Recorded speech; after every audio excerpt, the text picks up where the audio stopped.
Hello, everyone. This is Dr. Jessica Sneha Gray. Welcome back to your one stop shop of empowerment, a place where you can find your place in the world. In today's lesson, we are going to look at a very popular but controversial book, which is called The Lucifer Effect. If you have not heard of it, I'd encourage you to Google it and look at it. It was based on an experiment by the psychologist Philip Zimbardo. In my perspective, it was quite controversial. We will look today at the summary of some of the things that Philip Zimbardo talked about in his book, and the lessons learned as well. So, for those of you that do not know about this book, it is called the Lucifer Effect, and it is a term coined by psychologist Philip Zimbardo. And he delves into the transformation, the quite not the positive transformation, but the unsettling transformation of good people into perpetrators of evil. So what Zimbardo did is that he began the famous Stanford Prison Experiment in 1971, where what he did was he took ordinary college students and assigned them different roles. So some of them were assigned the roles of guards, and others were assigned the roles of prisoners, and they were asked to act out their roles. What shocked him was that within 6 days, people had taken their roles quite literally. The lines between good and evil were blurred. The guards, these were just normal people like you and me, put in a mock prison setting and given them the power of being the guard, a lot of them became cruel. And the prisoners, the students that were acting and role playing as prisoners, psychologically were impacted by the treatment of the guards, and they submitted. You see, it was so bad that they had to shut it down after 6 days, but the damage to the students was done.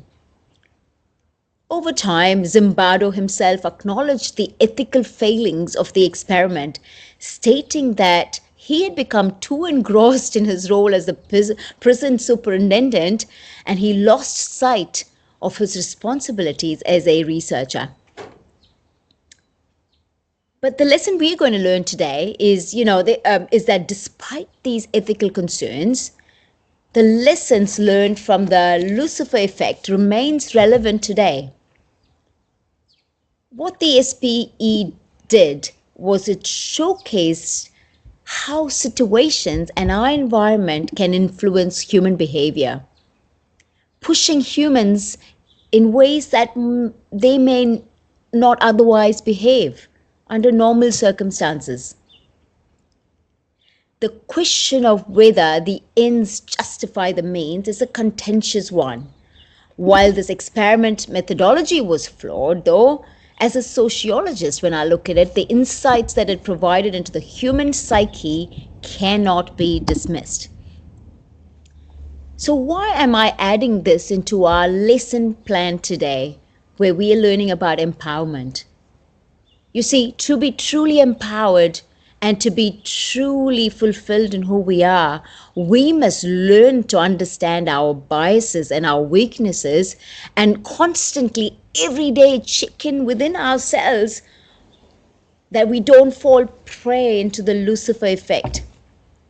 We're all playing role plays in this world, whether as a manager, as a psychologist, as a sociologist, as a doctor or a nurse or a health worker or a accountant or a lawyer, whomever we are playing roles, and we need to be forever reminded that we do not become fall into the Lucifer effect, that we let the little naughty things whispering in our ear take effect.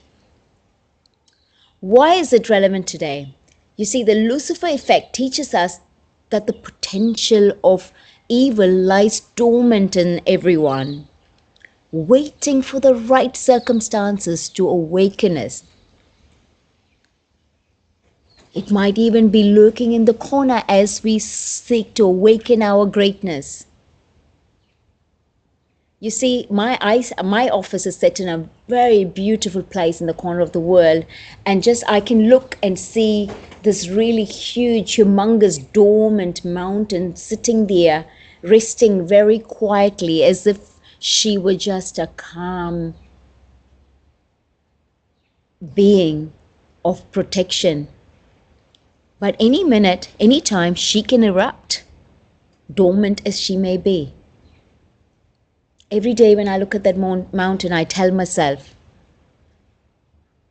I want to erupt for justice and kindness. I will erupt. There's a fallacy that good people or kind people don't erupt. I will always stand up for the right and erupt. But being calm and truthful with well-being in mind. But equally, what the Lucifer effect shows us is that we can easily erupt and bring out the evilness in us. This one, the Lucifer effect, is not just some lame, vague, abstract theory come up by psychologists or sociologists. It is the reality that is playing out in this world around us. I'm going to give you an example. Consider, and again, if you don't know about this, just Google it. Just consider the events of the 28th of April 2004, when I think it was an American news program, 60 Minutes, it broadcast photographs from the Abu Ghraib prison in Iraq. What it was American soldiers torturing and humiliating Iraqi prisoners. Gosh, it was shocking when I saw it. The grinning faces of the soldiers, the dehumanization of the prisoners, and the sheer cruelty on display were stark reminders of how good people can be led down a dark, evil, cruel path. The atrocities committed at Abu Ghraib are not isolated incidents. These sort of atrocities are echoed in the brutality of authoritarian regimes in North Korea, for example. Or, I'm just going to use an example of Saudi Arabia. I'm not sure if they do it anymore, but if you look at news and human rights organizations, they talk about how they've taken Sharia to the extreme, where there's an eye for an eye concept. A poor person steals a loaf of bread, they lose their left arm if they took a loaf of bread with their left arm. Or countries like China and other nations where people don't necessarily have freedom. I'm not blaming these countries per se. All I'm saying is we look at these places and we think, oh, that's them. We are good people. We would never do that. That's not me. We are living in a democracy. We're free. We're kind. We're all so kind, aren't we? I'm here to tell you, I don't want to disappoint you, but I'm here to tell you the Lucifer effect suggests that we might be them under the right conditions. You see, my friends, as a sociologist, I examine various geographical locations, organizations, in various cultural contexts and backgrounds, and I provide an analysis, an external analysis to the internal dynamics, is what I do.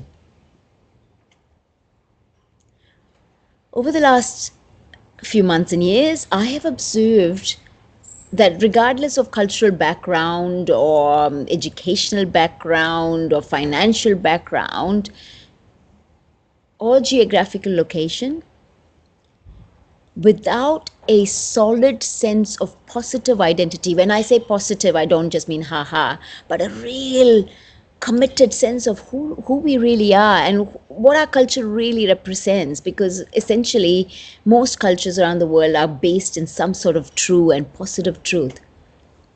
Without that positive sense and a true self-esteem and a sense of self, respecting the wider human world, that we're all just one as human beings, even good people can falter. Recently, I've noticed that, yes, people may not physically harm others, but look at politics. They can easily destroy reputations. I look at American politics, current American politics with amusement. People need to be speaking about the policies that they bring into the country so people can vote on that. But no, they attack each other's personalities. And I find that here in the little place that I live in as well. I've noticed local government elections where people say lots of good things about themselves and lots of bad things about others. Whereas I'm thinking you need to present what policies and what impact you're going to be doing for the people. So we don't, to get fame and fortune, they do not hesitate to attack another person's reputation, as an example, wherever they live. And I'm talking about democracies here. And I've also noted that seemingly good people bully those who oppose them, and they resort to deceit when faced with challenges. My way that I recommend to my clients on how we deal with conflict as a conflict manager is that have a respectful space, have a support person if you need to, if the message is not landing in the right place, to express your perspective and then listen to the other person's perspective. But far too often I've noticed that bullies all click together, and when you least expect it, they present their bullying thoughts under the guise of kindness and love and integrity. We all do that. That's not kindness. That's our democratic way of following the Lucifer Effect. This mob mentality takes over, and humans who once prided themselves on their integrity are complicit in acts that they would have otherwise previously condemned. Look, I'm not here, if you are one of them, I'm not here to make you feel bad, because we all have a little bit of good in us, a little bit of not so good in us.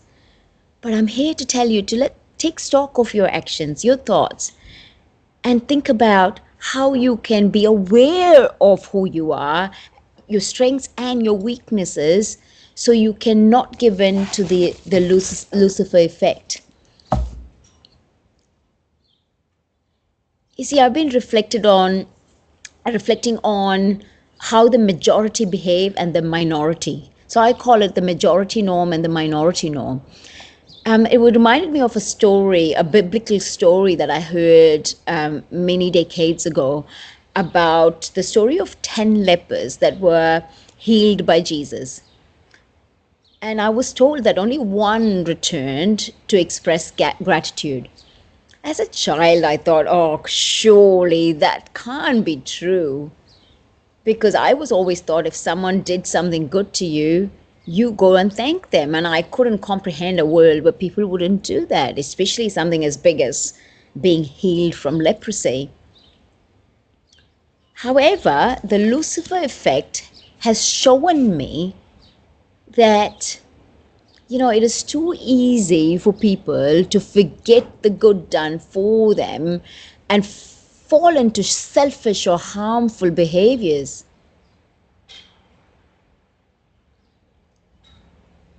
But I'm here to tell you, there is hope. While the majority may succumb to the darker aspects of human nature and behavior, there is always a minority that stand firm in their principles. These are the people who resist the pull of the mob and fight against injustice, manipulation, and lies. Sir Martin Luther King, Mahatma Gandhi, and Nelson Mandela come to mind. But in our little day-to-day life, there are so many people that may not even be named, but every day they're doing things that they stand up against injustice and lies, and they're not swayed by the power of fear, and instead they choose integrity even when it is difficult.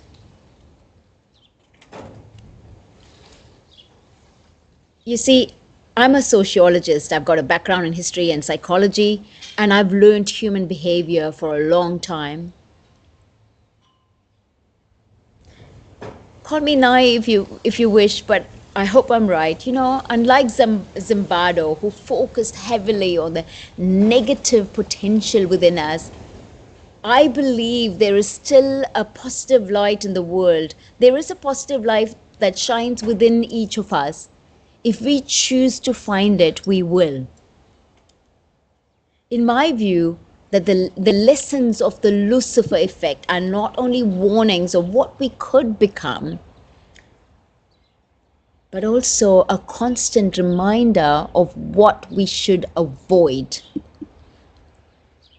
It is the strength of the minority, the ones who choose right over wrong, good over bad, integrity over dishonesty, kindness over greediness, that upholds the potential to uplift humanity and give humanity a thriving, positive future, not just for us, but also for the people that come after us, our children, our grandchildren. Again, a disclaimer: if you're listening to this and you're feeling triggered, you're feeling attacked, it is not meant to be so. It is to encourage you that learning about the Lucifer effect can be a positive inspiration for the rest of your life. We must learn to forgive ourselves and others for less than ideal choices, remembering that both good and bad are within us. I always sing the song to my kids: there's a little bit of good in everyone, there's a little bit of badness too, there's a little bit of good in all of us, so try and let your good shine through. But it is our responsibility to let the good shine through, to resist the easy slide into hostility, and to be the light that often teeters in the brink of darkness. Today, my friends, I encourage you to be the light in this dark world. You may not be able to make an international difference today, but if you light that little candle today and light the world around you, someone in that outside circle in your life might light their circle, and that's how light spreads.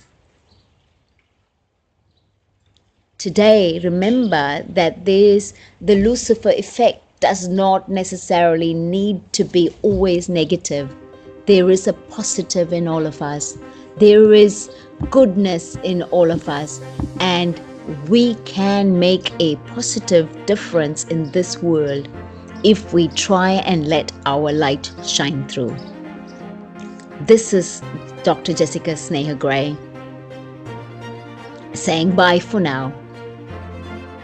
But feel free to like my YouTube page or contact me by email jessica.gray@drjg.co.nz or check me out on my website or my LinkedIn pages.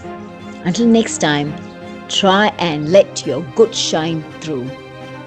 Stay true, be good, and sparkle wherever you are.